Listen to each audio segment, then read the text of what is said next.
अस्सलाम वालेकुम everyone. So in this video we are going to do thalassaemia. ठीक है, अब थैलेसीमिया जो है ना, it is a inherited disorder in which either there is alpha beta chain absent, ठीक है, और ईदर देयर प्रेजेंट एब्नॉर्मली। ठीक है, अब इसके बाद ना हमारे पास जो है ना थैलेसीमिया में बेसिकली या तो अल्फ़ा चेन की प्रॉब्लम होती है या तो बीटा चेन की। ठीक है, अब जो जीन जो अल्फ़ा जीन को इनकोड करते हैं वो 4 हैं। ठीक है, वो क्रोमोसोम 11 पे लाई कर रहे होते हैं। जो जीन बीटा जो इनको इनकोड कर रहे होते हैं वो हमारे पास 2 हैं और वो हमारे पास क्रोमोसोम नंबर 16 पर लाई कर रहे होते हैं। ठीक है, अब आते हैं हम बीटा थैलेसीमिया पे। ठीक है, अब अल्फ़ा या बीटा है। ठीक है, सबसे पहले हम बीटा कर लेते हैं क्योंकि बीटा ज़्यादा इंपॉर्टेंट है और इसके क्वेश्चंस बहुत ज़्यादा आते हैं। ठीक है, अच्छा जी, सबसे पहले बीटा थैलेसीमिया में आपने 2 चीज़ें याद रखनी है, एक आपका बी नॉट है और एक आपका बी माइनस या बी प्लस कर लो। ठीक है, अब बी नॉट बेसिकली ये होता है ना, जब आपकी बीटा चेन जो है वो एब्सेंट होती है, और बी प्लस या बी माइनस हम लोग लगाते हैं तो वो बेसिकली ये होता है कि या तो बीटा चेन आपकी एब्सेंट हो एबनॉर्मल होती है,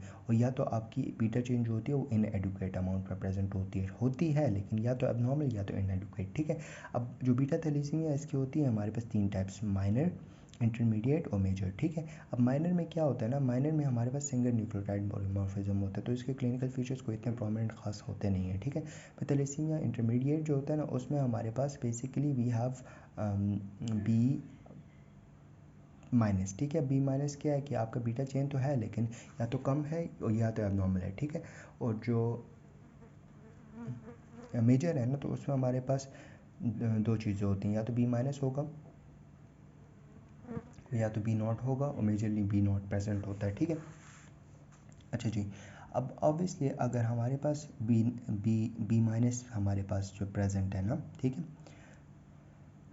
इसमें क्या होता है ना कि हमारे पास ऑब्वियसली बी माइनस है तो अल्टीमेटली हमारे पास जो HbA1 का लेवल है ना वो हमारे पास कम हो जाएगा। ठीक है, अब HbA1 का लेवल कम हो जाएगा मतलब कि आपका टोटल हीमोग्लोबिन का लेवल कम है, टोटल हीमोग्लोबिन का लेवल कम है तो मतलब आपका जो है वो RBC का लेवल कम है, RBC का लेवल कम है तो बंदा हाइपोक्सिया में चला जाएगा। ठीक है, और पेशेंट में जो है माइक्रोसिटिक हाइपोक्रोमिक एनीमिया हो जाएगा। ठीक है, फिर इसके बाद अगर पेशेंट जो है वो बी नॉट के स्टेट में है। ठीक है, अब बी नॉट के स्टेट में क्या होता है ना कि हमारे पास ऑब्वियसली बीटा चेंज तो है नहीं। ठीक है, तो तमाम की तमाम अल्फ़ा चेंज होंगी, और अल्फ़ा चेंज होंगी तो हमारे पास अल्फ़ा चेंज जो होती हैं वो टॉक्सिक होती हैं, वो आरबीसी की मेम्ब्रेन के साथ कंबाइन हो जाती हैं और क्या करती हैं, वो हमारे पास बाइंड होने के बाद वो डिस्ट्रॉय कर देती हैं आरबीसी की मेम्ब्रेन को। ठीक है, अब आरबीसी की मेम्ब्रेन हीमोलाइज्ड हो जाती है। ठीक है, और पेशेंट में क्या होता है, आरबीसी ब्रेक डाउन होता है और आयरन ओवरलोड पे पेशेंट चला जाता है। ठीक है, अब आते हैं clinical features of the thalassaemia. ठीक है, अब थैलेसीमिया में ना हमारे पास जो मेन क्लिनिकल फीचर्स होते हैं ना,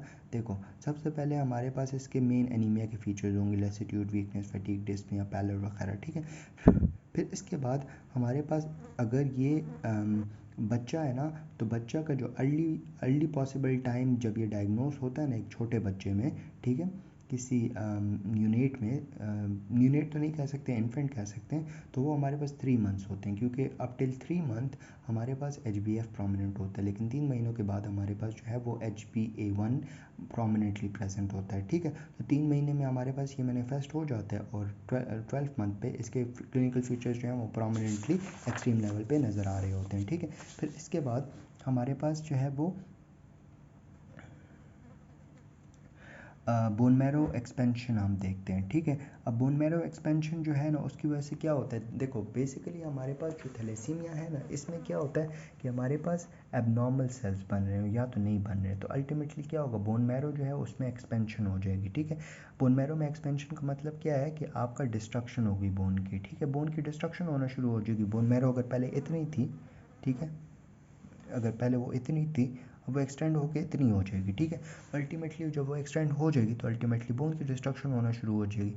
इसमें क्या होगा, जब आप एक्सरे करोगे मैंडिबल बोन की तो आपको मैंडिबल बोन जो है वो बहुत इनलार्ज नज़र आएगी जिसको आप क्रू कट अपीयरेंस कहते हो। ठीक है, इसके अलावा हमारे पास ग्रोथ रिटार्डेशन होगी, फेलियर टू थ्राइव होगा। ठीक है, फ्रंटल बोन में फ्रंटल बोसिंग्स होंगी। ठीक है, और फिर इसके बाद नेज़ल बोन डिप्रेशन होगी। ठीक है, और आपका जो स्कल की बोन होती है ना, जब आप उसको देखते हो एक्सरे करके ना तो वो उस पर आपके हेयर ऑन स्कल अपीयरेंस आती है कि मतलब स्कल पे आपको इस तरह लग रहा होता है कि बाल निकले हुए, लेकिन वो बाल नहीं होते, ऑब्वियसली वो बोन होती है। जो ख़राब हुई होती है because of the expansion of the marrow, ठीक है। इसके अलावा हमारे पास थैलेसीमिया के पेशेंट में हेपेटोमेगाली और स्प्लीनोमेगाली होती है, ठीक है। और आयरन ओवरलोड की वजह से हमारे पास डिफरेंट फीचर्स आना शुरू हो जाते हैं, जिसमें आपका लिवर सिरोसिस और लिवर फेलियर वगैरह होता है, ठीक है। और भी चीज़ें होती हैं वो हम डिस्कस कर लेंगे, ठीक है। तो आपने क्लिनिकल फीचर्स में क्या देखा है, तो आपके जो है कॉमन फीचर्स हैं एनीमिया के, ठीक है। इसके अलावा आपके पास आ जाता है, एक मिनट, अच्छा, इसके बाद आपके पास आ जाता है कि ये हमारे पास 3 मंथ में मैनिफेस्ट कर सकता है, और उसके बाद जो है 12 मंथ पे एक्सट्रीम लेवल पे चला जाएगा। बोन मैरो एक्सपेंशंस होती हैं, हेपेटोस्प्लीनोमेगाली होती है, और हमारे पास लिवर सिरोसिस और ये सारी चीज़ें हो सकती हैं, ठीक है। अब थैलेसीमिया की डायग्नोसिस के लिए हमने क्या करना है, सबसे पहले हम लोग जो है वो CBC करवा देते हैं। CBC में मीन कार्पास्कुलर वॉल्यूम कम है, मीन कार्पास्कुलर हीमोग्लोबिन कम है, लेकिन मीन कार्पास्कुलर हीमोग्लोबिन कंसंट्रेशन जो है बहुत ज़्यादा है, ठीक है। इसके अलावा हम पेरिफेरल स्मेयर करवाते हैं, जिसमें हमारे पास मैक्रोसाइटिक हमें सेल्स नज़र आते हैं, ठीक है। माइक्रोसाइटिक हाइपोक्रोमिक सेल्स नज़र आते हैं, ठीक है। माइक्रोसाइटिक हाइपोक्रोमिक, ठीक है। इसके अलावा हमारे पास एनाइजोसाइटोसिस और बाइकिलो, मतलब कि साइज़ और शेप जो होती हैं वो सेल की ख़राब हो जाती हैं, ठीक है। इसके अलावा हमें हैंस बॉडीज़ नज़र आती हैं। हैंस बॉडी बेसिकली वो जो ख़राब हीमोग्लोबिन होता है ना, तो उसको हम हैंस बॉडी कहते हैं, ठीक है। अच्छा, फिर इसके बाद जो हम जो इलेक्ट्रोफोरेसिस करते हैं, तो उसमें हमें पता लग जाता है कि कितना हमारे पास HbA है, कितना HbA2 है, कितना HbF है, ठीक है। अच्छा जी, ये तो हम लोगों ने डायग्नोसिस के लिए कर लिया। डायग्नोसिस के लिए हमने क्या किया, एक तो CBC कर लिया, ठीक है। एक हम लोगों ने पेरिफेरल स्मेयर कर लिया, और एक इलेक्ट्रोफोरेसिस कर लिया। फिर कॉम्प्लिकेशन को देखने के लिए हम करते हैं, ठीक है। तो हमारे पास जो सीरम आयरन होगा ना, वो हमारे पास नॉर्मल टू इंक्रीज़ हो जाएगा। क्यों इंक्रीज़ होगा, क्योंकि ऑब्वियसली ब्रेक डाउन हो रही है, आयरन ओवरलोड होगा, ठीक है। इसके अलावा सीरम फेरेटिन का लेवल भी ज़्यादा हो जाएगा। टोटल आयरन बाइंडिंग कैपेसिटी जो होगी वो रिड्यूस्ड हो नॉर्मल टू रिड्यूस्ड होगी, और जो हमारे पास बिलिरुबिन का लेवल होगा ना, वो हमारे पास इंक्रीज़ हो जाएगा, क्योंकि ब्लड की ब्रेक डाउन हो रही है तो बिलिरुबिन का लेवल ज़्यादा होगा। एक्सरे पे देखोगे तो वही क्रू कट अपेयरेंस और फ्रंटल बॉसिंग और ये हेयर ऑन स्कैल अपेयरेंस वगैरह आएगा, ठीक है। अब आते हैं हम मैनेजमेंट ऑफ द थैलेसीमिया पे, ठीक है। देखो, सबसे पहले ना हमारे पास अगर कोई एक बच्चा, या ऐसे कह लेते हैं कि हमारे पास 2 पेरेंट हैं और दोनों थैलेसीमिया माइनर के पेशेंट्स हैं, ठीक है।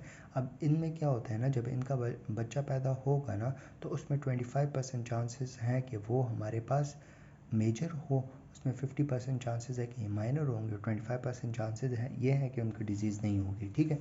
अब क्या होता है ना कि हमारे पास अगर यही केस है कि 2 माइनर है, और हमने फिर पेरेंट्स, और प्रेगनेंसी के दौरान हमें पता लग गया है कोरियोनिक विलेस बायोप्सी के ज़रिए कि फ़ीमेल जो बेबी है वो हमारे पास थैलेसीमिया मेजर का बच्चा होगा, ठीक है। तो उसमें हम लोग बेसिकली क्या करते हैं ना कि जब हम कंफर्म कर लेते हैं, तो जो हमारे पास वेस्टर्न सोसाइटी है, तो अकॉर्डिंग टू देम प्रेगनेंसी इसी टाइम टर्मिनेट कर देनी चाहिए। और टर्मिनेट क्यों कर देनी चाहिए, क्योंकि बेटी जो बच्चा होता है, जो होता है बेसिकली ऑब्वियसली पैदा तो हो जाता है, लेकिन वो ऑल लाइफ ब्लड डिपेंडेंट होता है, ठीक है। और ब्लड ट्रांसफ्यूजन्स की भी डिफरेंट कॉम्प्लिकेशंस होती हैं, ठीक है। और वो उसकी जितनी भी लाइफ होती है, 10 साल, 15 साल, 20 साल, वो बहुत ज़्यादा तकलीफ़ से गुजरते हैं, ठीक है। तो दैट्स वाई ये लॉज आ गए हैं, ठीक है। लेकिन the thing is, her society, अब हमारे इस्लाम में ये सारी चीज़ें एक्सेप्ट नहीं होती, लेकिन that's not our topic of discussion. लेकिन बस डेविडसन में लिखा हुआ है, तो आप लोग भी इसको मेंशन करते हैं, ठीक है। इसके अलावा आप क्या करते हो कि आप थैलेसीमिया में हम ब्लड ट्रांसफ्यूजन्स करते हैं, ठीक है। अब ट्रांसफ्यूजन्स जो होते हैं ना, वो हमारे पास तकरीबन 2 to 3 पैक्स होते हैं आफ्टर 4 to 8 वीक्स, ठीक है। 2 से 3, 4 से 8 हफ्तों के बाद, ठीक है। लेकिन हम लोग जो पैक्स वो है ना, बेसिकली हमारे पास वॉल्यूम हमने कितना ट्रांसफ़र करना होता है ना, देखो, सबसे पहले weight multiply by increment in the haemoglobin multiply by 3 divide by the haematocrit of the given blood, ठीक है। जो हम डोनर का ब्लड होता है, ठीक है। अब जो इंक्रीमेंट होता है ना, फॉर एग्जांपल मैं ये बोलता हूँ कि हमारे पास अगर हेमोग्लोबिन बच्चे का है 6, ठीक है, और हमने उसको इंक्रीज़ करना है अप टू 12, तो इंक्रीमेंट कितना आ रहा है, इंक्रीमेंट आ रहा है 6 का, मतलब कि 6 हम मज़ीद उसको ज़्यादा करना चाहते हैं, ठीक है, ठीक है। तो हम क्या करेंगे कि 6 को हम जो है weight of the baby which is 10, ठीक है, उसको मल्टीप्लाई कर लेंगे 3 पे, और हेमाटोक्रिट जिस बंदे का हम लोग बेसिकली ब्लड ट्रांसफ़र कर रहे हैं उस बंदे का हेमाटोक्रिट हमारे पास तकरीबन 30 तक आ रहा है, ठीक है। तो वो हम लोग वैल्यू निकालेंगे तो हमारे पास तकरीबन 6 ml/kg आ जाएगा, ठीक है। अच्छा जी, इससे हमारे पास इंक्रीमेंट आ सकता है 6 ग्राम्स पर डेसीलीटर का, ठीक है। अच्छा जी, सबसे पहले हम लोगों ने क्या कर लिया, हम लोगों ने जो है काउंसलिंग कर ली, फिर ब्लड ट्रांसफ्यूजन हो गए, फिर हम आयरन चिलेटर्स देते हैं। अब आयरन चिलेटर्स में हमारे पास डिफेरोक्साइम आ जाता है, डिफेरोक्साइम, ठीक है। अब जो डिफेरोक्साइम होता है ना, ये हम लोग सिंगल डोज देते हैं वीक में एक बार, ठीक है। अब इसकी डोज कितनी होती है, 20 to 60 mg/kg subcutaneously over 8 hours, ठीक है। मतलब आपने वीक में एक बार देनी है, कितनी डोज देनी है, 20 to 60 mg/kg, ठीक है, ओवर 8 आवर्स, ठीक है। फिर इसके बाद क्राइटेरिया फॉर चिलेशन थेरेपी जो होता है ना, इसमें क्या होता है कि जो फेरेटिन होता है ना उसका लेवल हमारे पास अगर हमारे पास फेरेटिन का लेवल जो हमारे पास स्टोर्ड आयरन होते हैं वो हमारे पास 1000 नैनोग्राम से ज़्यादा हो जाए ना, तो हम कहते हैं कि हाँ ओवरलोड पर चला गया पेशेंट, तो तब हम लोग जो है वो चिलेटिंग एजेंट देते हैं डिफेरोक्साइम, ठीक है। फिर इसके बाद हमारे पास फॉलिक एसिड देते हैं, विटामिन सी देते हैं, स्प्लीनेक्टमी वगैरह कर लेते हैं, और पेशेंट को एलोजेनिक हेमाटोपोइटिक स्टेम सेल्स देते हैं, ठीक है, जो हमारे पास मेन प्रॉपर ट्रीटमेंट है, लेकिन वो बेसिकली होती नहीं है, ठीक है। अच्छा जी, अब आते हैं कॉम्प्लिकेशन ऑफ द थेरेपी, ठीक है। कॉम्प्लिकेशन ऑफ द थेरेपी ये होती है ना कि देखो सबसे पहले आप आयरन देते हो, बेसिकली आयरन ओवर लोड हो जाता है, ठीक है। आयरन ओवरलोड होता है ट्रांसफ्यूजन्स की वजह से, ज़्यादा ट्रांसफ्यूजन, तो उसकी वजह से क्या होता है, हमारे पास हार्ट फेलियर हो सकता है, रिदमिया हो सकता है, कार्डियोमायोपैथीज़ हो सकती हैं, लिवर फेलियर हो सकता है, लिवर सिरोसिस हो सकती है, हीमोसिड्रोसिस हो सकती है, डायबिटीज़ हो सकता है पेशेंट में, हाइपोथायराइडिज्म हो सकता है, और बोन वीक हो सकती है, ठीक है। इसके अलावा हमारे पास स्प्लीन जो होती है, ऑब्वियसली स्प्लीनेक्टमी जब हम करते हैं ना तो उसकी वजह से रिस्क ऑफ इन्फेक्शन जो होते हैं वो हमारे पास ज़्यादा हो जाते हैं, ठीक है।